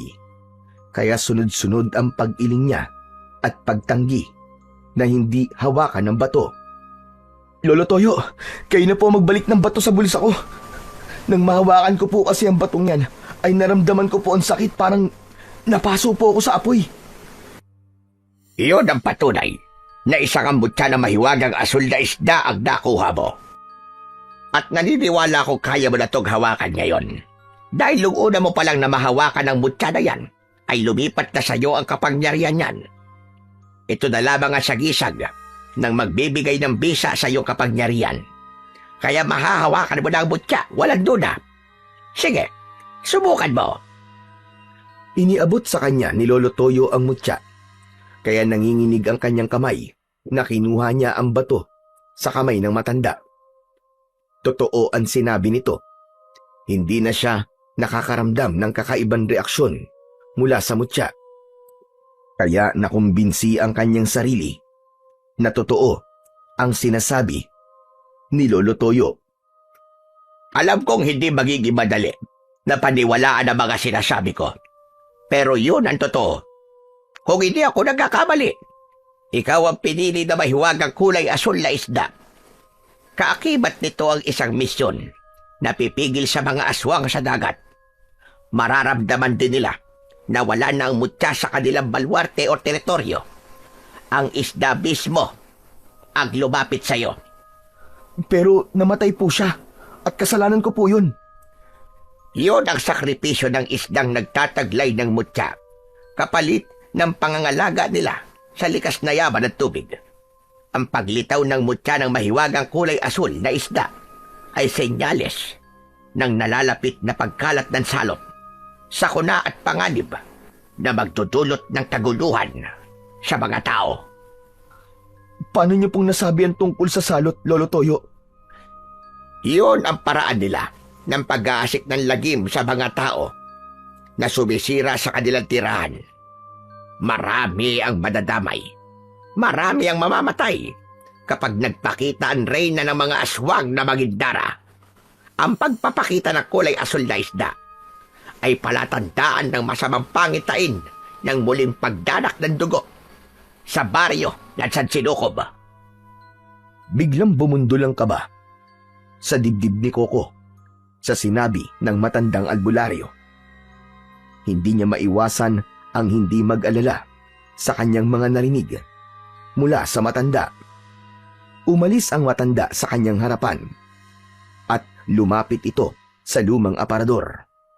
Binuksan nito ang pinto ng aparador at kinuha ni Lolo Toyo ang kakaibang lumang papel na may nakataling itim na lubid. Nagtatakang napatingin si Coco sa hawak ng matanda at iniabot yon sa kanya.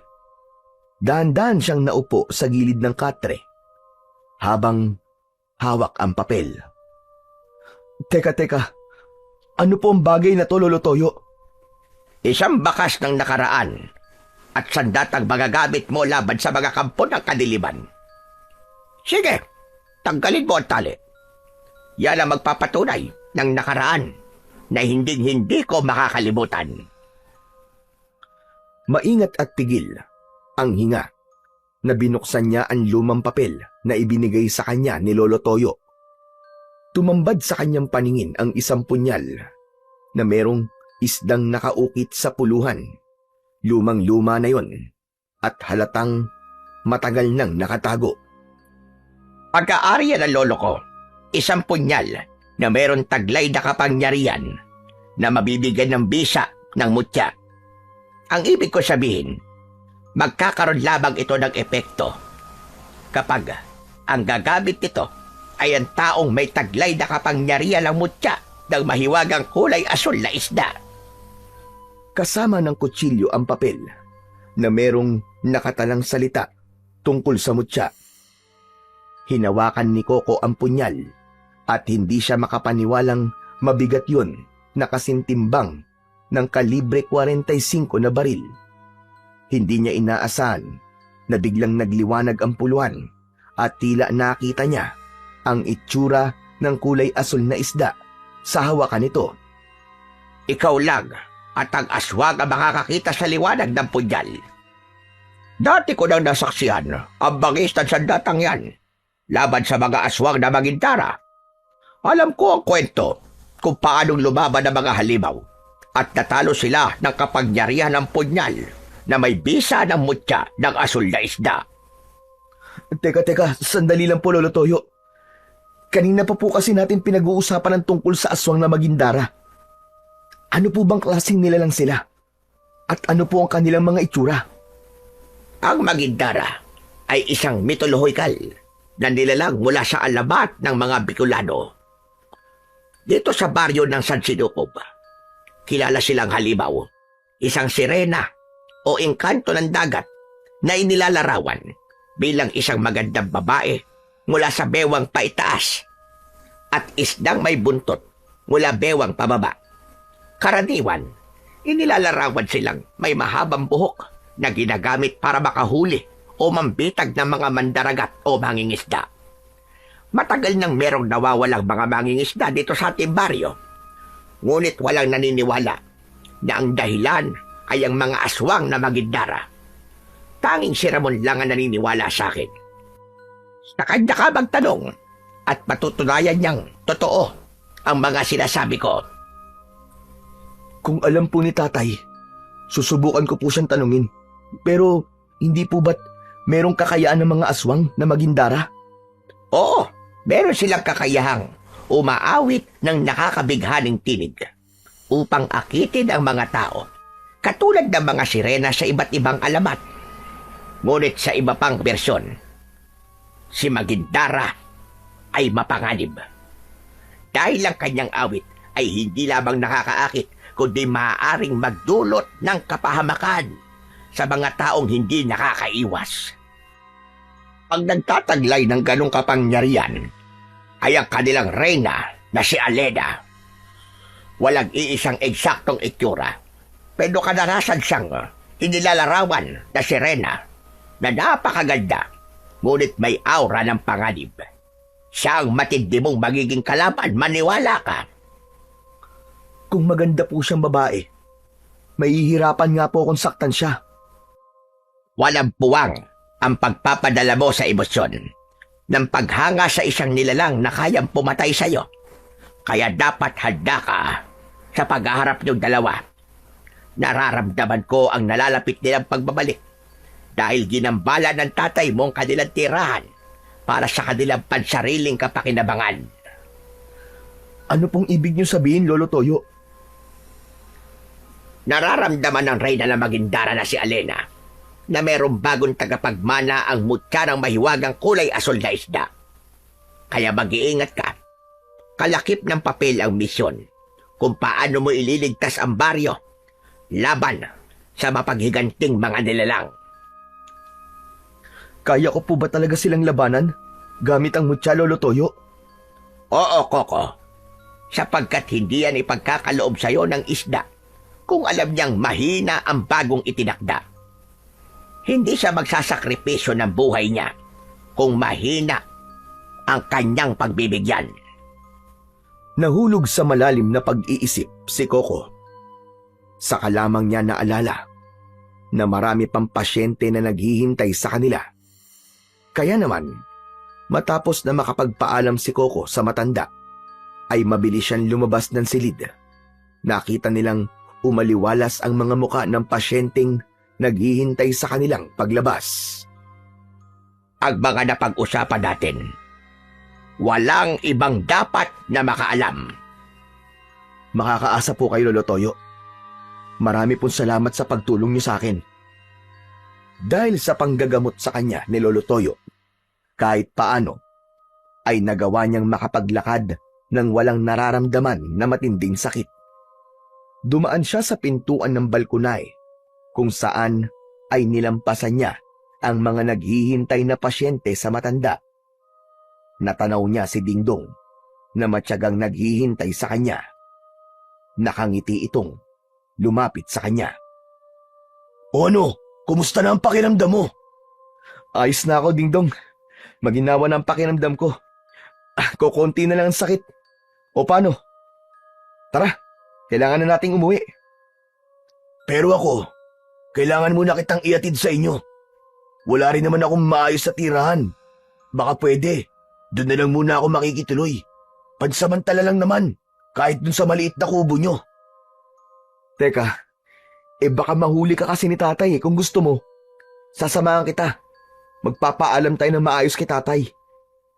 Pero, baka hindi siya pumayag eh. Huwag na lang kaya. Huwag ka nang mahiya. Tingin ko naman ipapayag si tatay kasi kilala ka naman niya, di ba? Tila napansin ni Coco na parang bumukas ang pag-aalala sa muka ni Dingdong. Kaya naman, inakbayan niya ito at inaya na niyang maglakad pauwi sa kanilang bahay. Ngunit pagdating nila roon, ay nakita niyang nakatayo si Mang Ramon. Mukhang kanina pa ito naghihintay sa kanya. Madilim ang anyo ni Mang Ramon nang dumako ang tingin nito kay Dingdong. Sumalubong ito sa kanila. Sabay hablot nito sa kanyang kamay. Papalayo kay Dingdong. Lumayo ka sa kanya, Coco. Bakit magkasama kayo? Tay, ano po bang problema niyo? Layuan mo siya. Huwag ka magtitiwala sa kanya. Ikaw, paano ka nakawala sa drum? Mang Ramon, kusa po akong umalis sa drum. Wala pong kasalanan si Coco. Hindi pinansin ni Mang Ramon ang sinabi ni Dingdong. Sa halip, maigpit niya tong hinawakan sa kamay. Tay, saan niyo po dadalhin si Dingdong? Bitiwan niyo po siya. Wala siyang ginagawang masama sa inyo.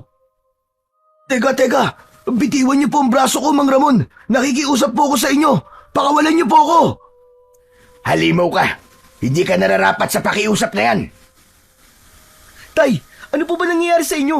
Kaibigan ko po siya. Bitiwan niyo po ang kaibigan ko. Bitiwan niyo si Dingdong.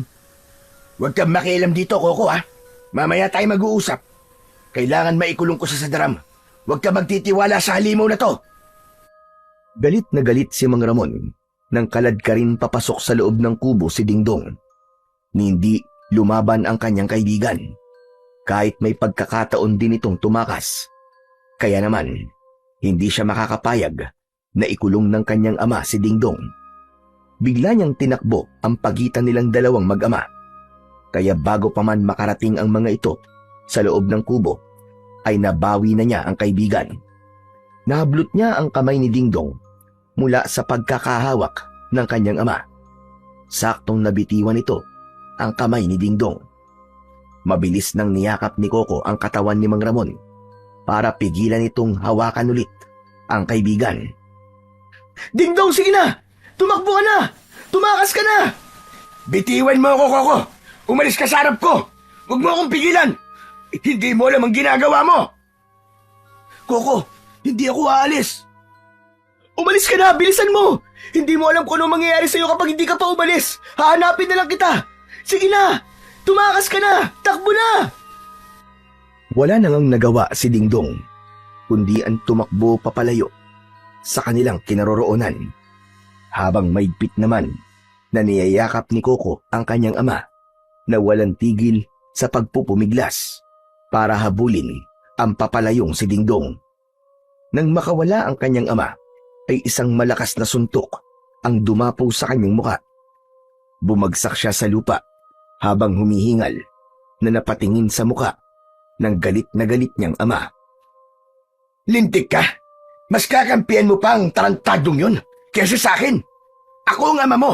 Pinatakas mo na laking yun. Pera na. Naging bato pa.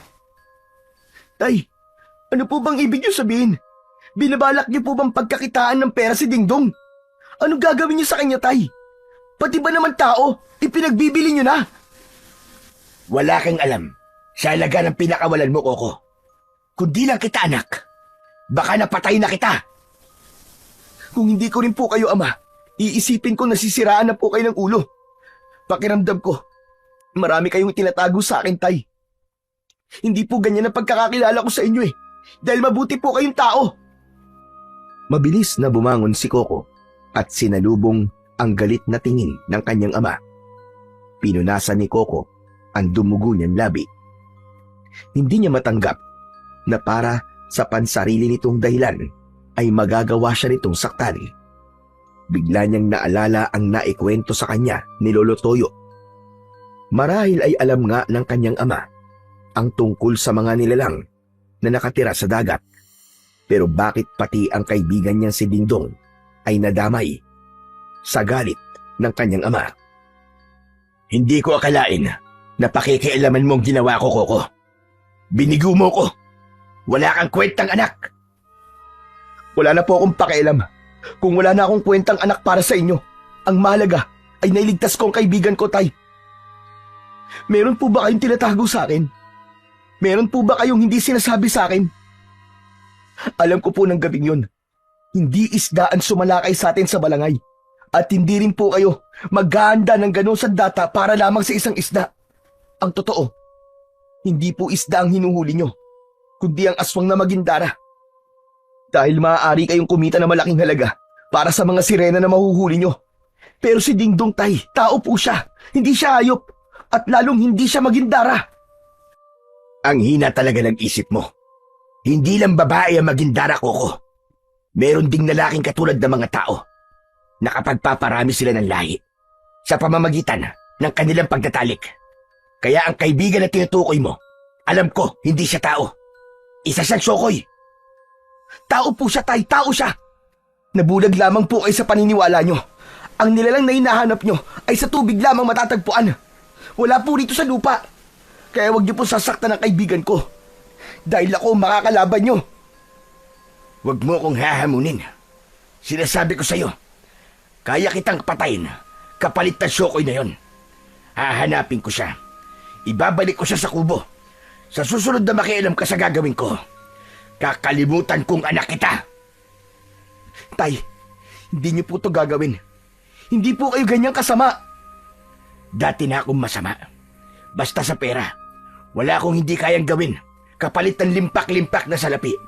Ang kaibigan mo, siyang kayamanan ko. Hindi siya ordinaryong tao, maniwala ka. Yayaman tayo sa kanya, anak! Tila nag-iba ang ugali ng kanyang ama nang pagmasdan niya ang mukha nito. Kinilabutan siya sa kakaibang kilos ni Mang Ramon. Para bang naging ibang tao ito at tila merong kung anong malakas na enerhiyang sumanib sa katawan ng kanyang ama. Hindi na napigilan pa ni Coco ang pag-alis ni Mang Ramon. Tinahak nito ang daan kung saan dumaan si Dingdong Hindi siya nagdalawang isip. Hinabol niya ang kanyang ama para pigilan ito sa binabalak nitong gawin sa kaibigan niya. Tay! Tay, bumalik kayo! Huwag niyo itong gagawin! Nakikiusap ako sa inyo! Tay! Diyos ko, ano ba nangyayari kay tatay? Hindi na naabutan ni Coco ang kanyang ama at nawala na ito sa madilim na bahagi ng kakauyan. Malakas ang kutob niyang susundan nito si Dingdong. Kaya naman, mas lalong nilakihan ni Coco ang hakbang ng kanyang mga paa. Kahit masakit ang katawan, ay wala na siyang pakialam. Ang mahalaga, maabutan niya si Mang Ramon at hindi ito magtagumpay sa binabalak nito. Pagkalipas ng ilang minutong pagtakbo, ay tuluyan nang nawala sa kanyang paningin ang kanyang ama hanggang sa makarating siya sa dalampasigan. Naramdaman niya ang buhangin sa kanyang talampakan. Walang bakas ng paa sa buhangin na magsasabing dumaan doon ang kanyang ama. Diyos ko, nasa na po si tatay? Huwag niyo po sanang paintulutang makagawa ng kasalanan si tatay. Tulungan niyo rin po ang kaibigan ko. Tulungan niyo po akong mahanap silang dalawa.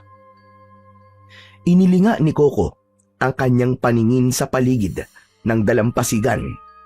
Ngunit wala ang kanyang ama. Tanging ang balangay lamang ang naroon. Ngunit walang ingay siyang naririnig na magsasabi na may tao sa loob ng sasakyan.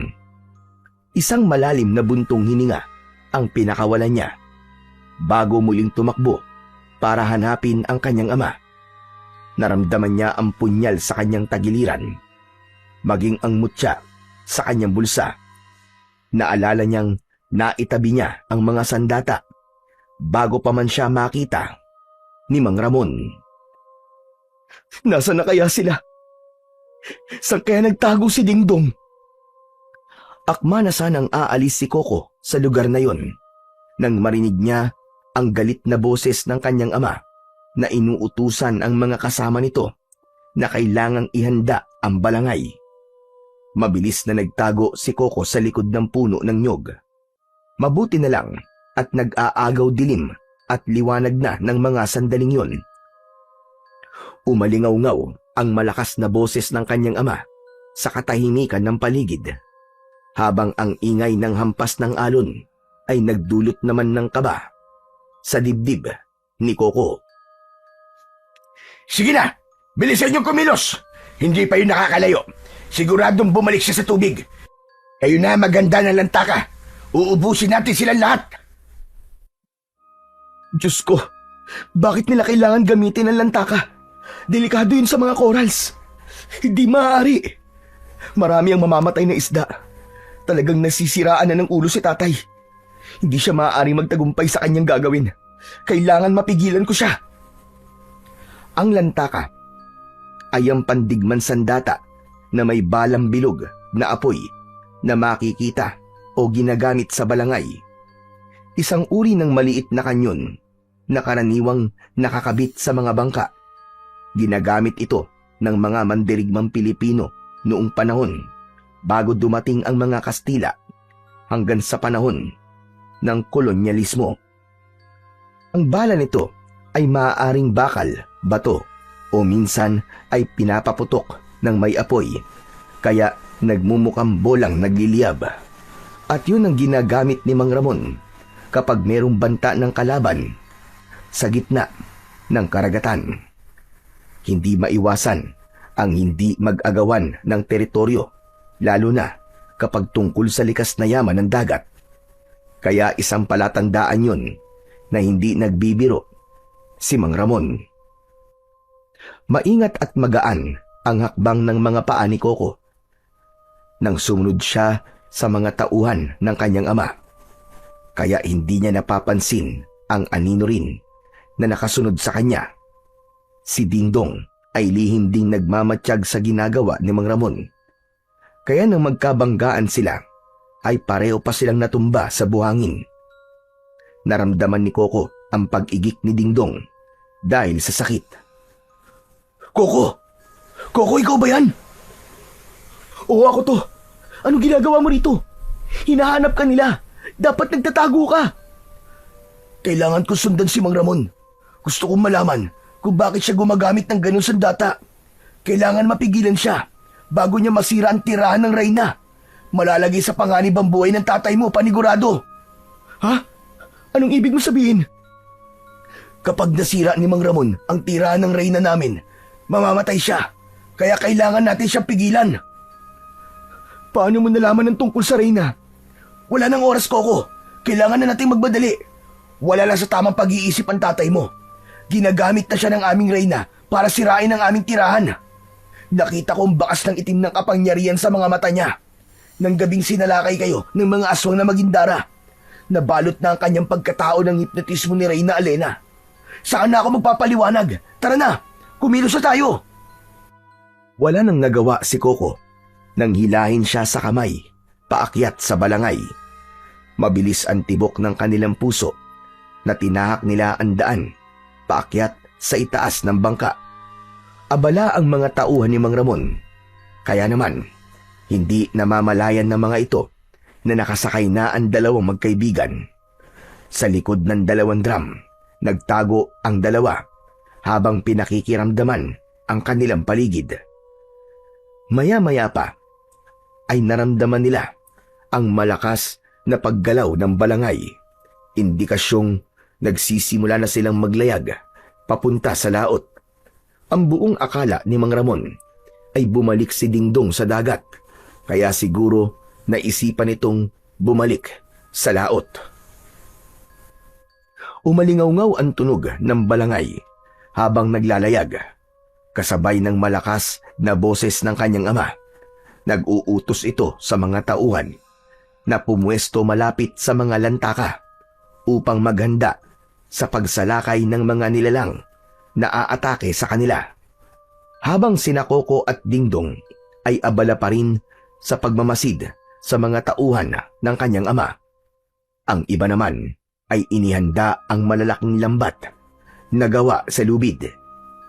Hindi akalain ni Coco na ang nakita niyang paghahanda ng mga ito ay para sa mga nilalang na tahimik sanang namumuhay sa ilalim ng karagatan. Pagkalipas ng ilang oras na paglalayag, ay nakarinig sila ng malakas na alingaw-ngaw ng matinis na tinig. Masarap sa pandinig.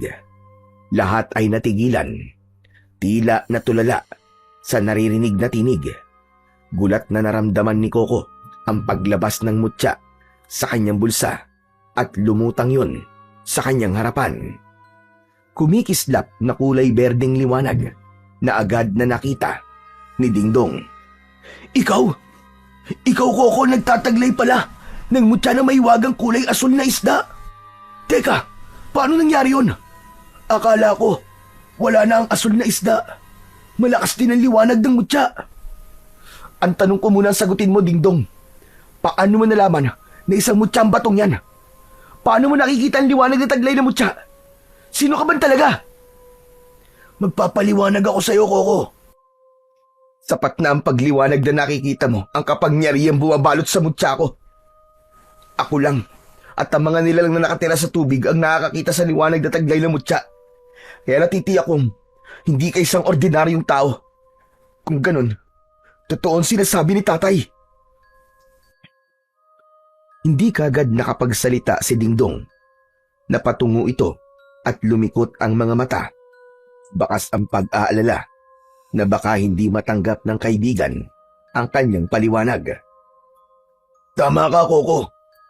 Nabiyag ako ni Mang Ramon ng gabing iniligtas kita sa kamay ni Reyna Alena. Ikaw ang gusto niyang makuha para sa kanyang pangalawang asawa. Balak niyang magparami ng lahi sa pamamagitan ng halik ng isang ordinaryong tao. Alam niya rin na ikaw ang itinakda para pumatay sa kanya. Ngunit hindi ko alam na ikaw pala ang pinili ni Asul. Natitiyak kong ikaw nga ang matagal na naming hinihintay. Ang binatang tatapos sa Reyna. Kung ganon, isa ka ring magindara, Dingdong. Nabibilang ako sa mga Shokoy, ang bantay ng dagat na unti-unting sinisira ng tatay mo. Kapag natuloy ang digmaan, mauubos at masisira ang kanilang tirahan. Pati mga koral ay madadamay rin. Yun ang layunin ni Alena. Sirain ang tirahan ng mga Shokoy na kumakalaban sa kanyang pamumuno. Akala ko ba nasa ilalim ng hipnotismo si tatay? Paano malalagay sa panganib ang ama ko? Ang hipnotismong ginagamit sa kanya ay pagnanais na makipaglaban sa mga aswang na magindara. Paglalaruan sila ng mga sirena bago sila papatayin. Yun ang epekto ng itim na kapangyarihan. Balak nilang gamitin ang mga sandata para sirain ang bahay ng mga mabubuting sirena. Kaya't nakikiusap ako sa iyo, Coco. Tulungan mo ko. Ang ibig mo bang sabihin, gagamitin ng Reyna ang hipnotismo para buhayin ang pagnanasa ng aking ama na gumawa ng pagkakamali sa pamamagitan ng paghahanap ng mga magindara para ibenta sa mga tao na bibili sa mga nilalang? Sasamantalahin niya ang pagkakataon para makagawa ng kasalanan si tatay. Kung ganun, kailangan ko talaga silang pigilan. Hindi sila maaaring magtagumpay. Oo, yun ang tunay na layunin ng Reyna. Ang gumawa ng masama ang tatay mo. Para silang hari ng kadiliman na tinutokso ang mga tao para manira ng tirahan ng mga sirena na hindi naman masasamang nilalang. Kapag nagtagumpay siya, marami ang mamamatay.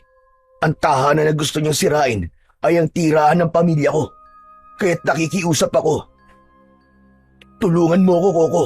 Kailangan mapigilan natin si Mang Ramon. Ngunit huli na, nagsimula na ang pagpapaputok sa isang bahagi ng dagat. Habang ang mga nakalitaw na ulo ng mga aswang na magindara ay nakatingin lamang sa ginagawa ni Mang Ramon. Isang bahagi lamang ng dagat ang pinapaulanan ng mga lantaka ng kanyang ama. Mabilis na tumalon sa tubig si Dingdong para sagipin ang pamilya nitong inaatake ng kanyon ng kanyang ama. Habang si Coco naman ay mabilis na kinuha sa ere ang nakalutang na bato, pati ang kanyang punyal. Pinigilan niya ang kanyang ama sa pamamagitan ng paghiwa sa braso ng mga ito. Sa ganung paraan, magigising ang kanyang ama sa pagkakahipnotismo ng mga magindara. Tay, patawarin niyo po ako. Kailangan ko po itong gawin. Isang malakas na paghiwa sa braso nito ang ginawa ni Coco. Napasigaw ang kanyang ama dahil sa sakit. Galit na nasapo ng palad nito ang sugat sa braso habang umaagos ang masaganang dugo sa balat nito. Nagawa niyang mabawi ang diwa ni Mang Ramon mula sa hipnotismo ng Reyna. Anong ginawa mo, Coco? Bakit mo ko sinugatan? Pambihira ka, oo! Tay, nawawala po kayo sa sarili niyo, maniwala kayo. Ito lamang po ang naisip kong paraan para mawala ang hipnotismo sa inyo ng mga nilalang na nakatira sa tubig.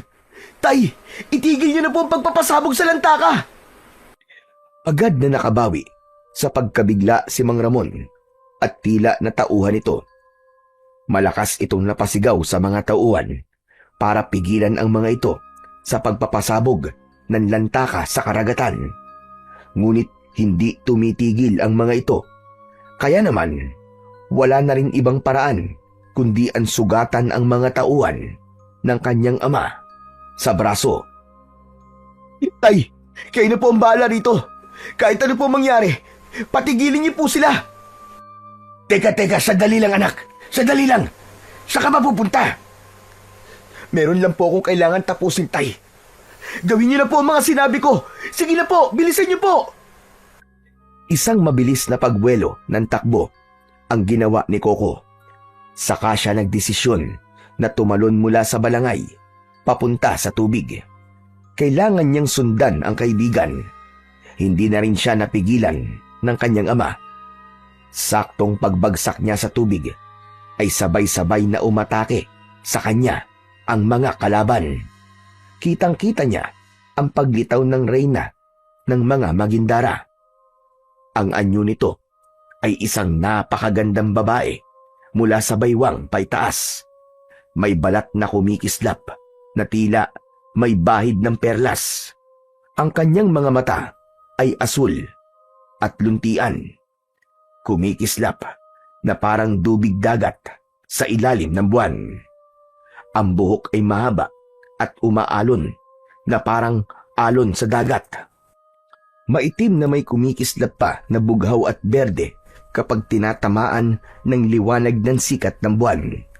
Ang buntot naman mula sa bewang pababa ay may makukulay na bughaw, luntian at pilak na kaliskis. Tila sumisinag ng liwanag ng dagat tuwing ito ay gumagalaw. Ngunit kapansin-pansin ang koronang gawa sa korales, kabibe at hiyas mula sa kailaliman ng dagat. Merong mga suot na alahas na gawa sa perlas. Hanggang sa nagsimula na itong umawit. Isang tinig na nakakabighani, ngunit nakakapinsala. Nagagawang akitin at bihagin ang sinumang makakarinig. Napalingon si Coco sa gawi ng balangay. Pero dahil sa sugat ng mga ito sa braso, ay wala ng epekto ang tinig sa kanyang ama. Hindi rin tinatablan ng kapangyarihan ng tinig si Coco dahil sa taglay niyang mutya. Kaya lang, kasabay ng pagkanta ni Alena, umangat ang naglalakihan na alon na parabang nakokontrol nito ang tubig. Itigil mo ang pagpapalaki ng mga alon! Sumuko ka na! Kung ayaw mong tapusin ko ang buhay mo, kasama ng mga halimaw mong alagad! Sa wakas, bumaba ka rin sa tubig. Talaga palang, hindi ka tinatablan ng kapangyarihan ko. Pero ngayon, hindi ka na makakatakas. Mapapasakin ka na. Hindi! Hayop ka! Hindi ako mapupunta sa'yo! Ikaw ang hindi makakatakas sa akin! Sinisigurado ko yan! Marami ka ng pinatay ng mga kababaryo ko. Ang dapat sa'yo ay mamatay at sunugin sa impyerno! Malakas ang loob mong lumaban sa akin, binata. Para sa akin, ay isa ka lang isdang dilis na kayang-kaya kong kainin ng buhay. Gusto mo bang unahin na kitang patayin? Mayabang ka! Hindi yan sinasabi! Ginagawa yan! Sige! Gawin mo! Mabilis na lumangoy ang reyna ng mga Magindara papunta sa kinaroroonan ng binatang si Coco. Agad itong lumitaw sa kanyang harapan at nagawa nitong kalmutin siya nang matutulis nitong mga kuko sa kanyang dibdib. Lumubog siya sa tubig. Naramdaman niya ang paghapdi ng kanyang sugat. Ngunit biglang naghilom ang kanyang sugat. Paglitaw niya sa ibabaw, ay nakita niya ang kaibigan niyang si Dingdong. Abala na ito sa pakikipaglaban sa iba pang mga kauri niya.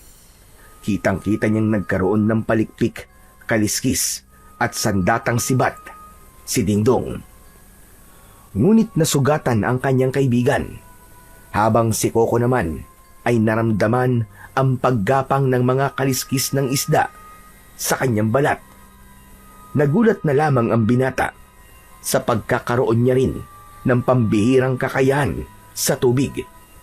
Ang kanyang punyal ay itinaas niya sa ere at sa pagsisid niya sa ilalim ng dagat ay hinarap niya ang umataking nilalang. Nagpambuno silang dalawa ni Alena sa ilalim ng dagat. Muling tumama ang kalmot nito sa kanyang leeg. Ngunit kagaya ng nangyari kanina, naghilom yun na parabang mas lalong nadadagdagan ang kanyang kapangyarihan. Gumanti siya rito ng isang saksak sa tagiliran. Bumulwak ang dugo mula sa sugat nito. Kaya naman, mas lalo itong nagalit sa kanyang ginawa. Hinampas siya nito ng buntot sa muka, pero hindi niya ininda ang sakit. Sa halip, napansin ni Coco na bumalot ang kulay berdeng liwanag sa kanyang buong katawan. Umikot siya ng mabilis sa tubig. hanggang sa maging isang ganap na ipo-ipong tubig ang liwanag na taglay ng mutya ng asul na isda. Lahat ng lumapit sa kanya ay binalutan ng malakuryenteng liwanag sa katawan. Nagkikikisay ang mga katawan ng mga magindara na nahagip ng kanyang kapangyarihan. Natunaw ang mga ito sa tubig. Akala ni Coco ay yun lang ang dami ng mga aswang na makakalaban niya. Ngunit nagulat siya nang umalingaw-ngaw ang malakas na paghuni ng mga magindara sa paligid. Sumugod ang mga kalaban, patay sa galaw ng katawan ni Alena. Tila isa yung senyas ng pag-uutos ng labanan. Hindi mo ako basta-bastang matatalo. Kung hindi rin naman kita makukuha, ay kakainin na lamang kita ng buhay. Kasama ang mga kasama mo sa balangay. Mga kasama, atakihin sila. Butasin niyo ang kanilang sasakyan. Sumugod na nga ang mga alagad ng reyna. Bawat paglinga ni Coco sa paligid ay isa-isang lumulubog ang mga kalaban na magindara sa ilalim ng tubig. Sinugod ng mga ito ang sasakyan para gawin ang utos ng reyna. Narinig niya ang boses ni Dingdong na kanyang kaibigan habang nasa anyo itong isang syokoy. Oh, makinig ka sa akin. Puntiriyain mo, Reyna. Sa oras na mapatay mo siya, manghihina ang kanyang mga alagad. Siya lang ang kailangan mong talunin sa laban. Kumilos ka na, bago pa nila masira ang balangay ng iyong ama. Sige na, bilisan mo! Muling nakipaglaban si Dingdong sa mga magindarang aswang sa pamamagitan ng sandata nitong sibat na gawa sa matigas na koral. Bawat hampas ng sandata ng kanyang kaibigan ay nakikita niya ang pagbulwak ng dugo ng mga kalaban nito sa tubig. Habang si Coco naman ay hinarap ang papalapit na si Alena. Isang malakas na pagbigwas ng buntot ang tumama sa muka ni Coco. Tumalsik siya at lumubog sa tubig. Pagkatapos ay sinundan siya ng pagsaksak ng palikpik nito sa kanyang braso. Sinubukan niya ring saksakin ng reyna ng hawak niyang punyal, ngunit nasalag lang ito ang kanyang pag-atake. Mabilis naman na umikot si Coco at nakipaglaban sa reyna. Katulong nito ang marami nitong mga alagad na katulad din niyang magindara. Ang bawat hampas niya ay nag-iiwan ng alon ng liwanag na tumatama sa mga magindara. Pagamat marami sila, hindi siya nagpatinag. Hindi siya sumuko. Isa-isa niyang tinalo ang mga ito hanggang ang kanilang mga tinig ay naging bulong na lamang sa kailaliman ng dagat. Hindi siya talaga nagpatalo. Sa halip, muli niyang sinaksak sa dibdib si Alena na reyna ng mga magindara. Bumaon ng punyal sa dibdib nito, kasabay ng pagsuntok niya sa mukha nito gamit ang kanyang kamao na merong mutya ng mahiwagang asul na isda. Tumalsik ng malayo si Alena, ngunit hinabol niya ito ng langoy. Halos kasing bilis ng mga isda kung lumangoy ang binatang si Coco. Kaya bago pa man bumagsak sa tubig si Alena, ay nasalo niya na ito ng hawak niyang patalim. Bumaon ang punyal sa likod ni Alena. Tumulo ang dugo nito sa tubig. Ang malakas na alon ng dagat ay parang nawala. Lumitaw ang malakuryenteng liwanag sa katawan ni Alena dahil sa punyal na nakabaon sa likod nito. Hanggang sa unti-unting natunaw ang katawan ng reyna, kumalat ang kulay berding liwanag sa ibabaw ng tubig.